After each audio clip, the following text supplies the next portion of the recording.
ganda. Ang ganda ng rainbow. Actually, dalawang rainbow siya, oh. First time ko makita ng ganon, dalawang rainbow.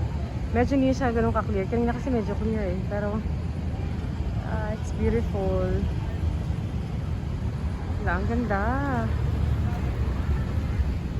Sana may rainbow everyday. Nag-symbolize ng buhay natin. Makulay, maraming problems. Pero, ayun. Pinipilit nating harapin lahat. Tsaka, with God's help, naging okay naman. Diba? Ang ganda. Make a wish. Ako may wish ako. For 2024, sana maging magandang year to para sa ating lahat.